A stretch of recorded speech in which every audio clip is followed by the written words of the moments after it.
What's going on, my squad? It's ThatCrazyBro, bringing you guys some more Modern Warfare 3 gameplay.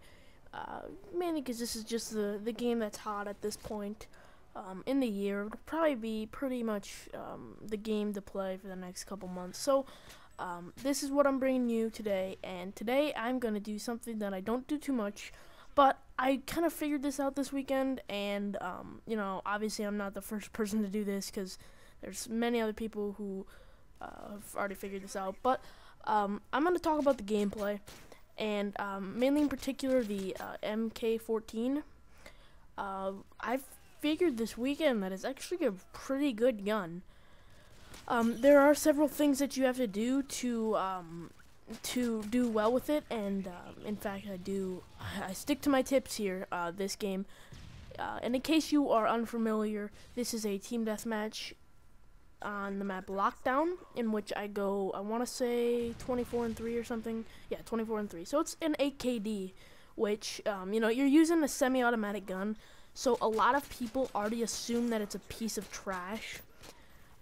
But if you can stick to a few of the tips that I'm gonna kind of give away, it's a really solid gun.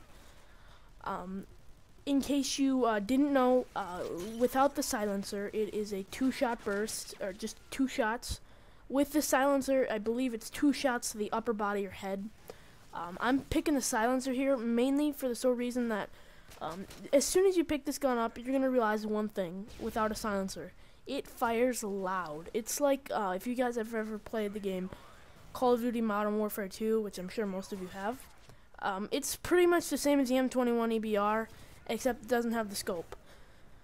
So it's about as loud as that too. So I don't know about you, but when I see one that doesn't have a silencer on it, I tend to look at the UAV to find where this guy is, because just about every automatic gun has the jump over someone who's using a semi-automatic, so it's pretty easy to overpower them. But if you can kind of, you have to remember that this is not in any way a running gun type situation when using the MK-14. You have to stick back, which is why I strongly suggest that if you want to enjoy using this gun, you don't play something like Kill Confirmed. You could call it camping, but you don't have to like sit in a corner. You move up slowly with your team. Your team is going to be your cover here. And you'll notice right here, I'm not sticking to my team because, I don't know, I didn't really trust my team, and I was kind of on a roll here. So I kind of just stick by myself. But you're going to kind of want to move up with your team. And as you can see here, my secondary happens to be a 44 Magnum with the tactical knife. And the only reason I'm doing that is because, the 44 Magnum's a really great gun, but I just wanted the tactical knife because it is silent. And, if this were search and destroy, somebody would look to see where the little skull popped up after I knifed him, but nobody really checks that. And that is a get turned on right there by a semi-automatic weapon, no doubt. But you kind of have to stick back, stick in the shadows a little bit.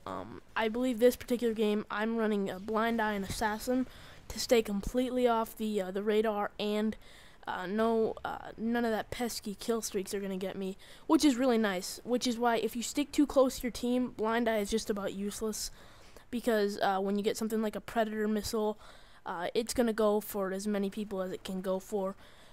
So you kind of want to stay behind your team, but when playing team deathmatch, you kind of have to be careful because the spawns change a lot. But it's a great gun nonetheless. I was trying to use the red dot with it, and I figured, the attachments thing, I was going silencer and red dot.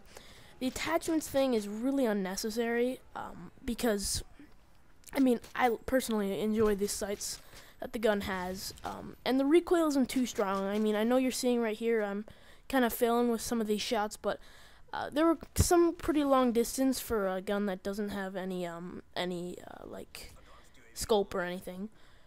But like I said, I've been really enjoying this gun. I got a Search and Destroy gameplay that was 9-1, but I felt that this was a little more action-packed, as, Search and Destroy, there's more on the line. You don't get to respawn after you die.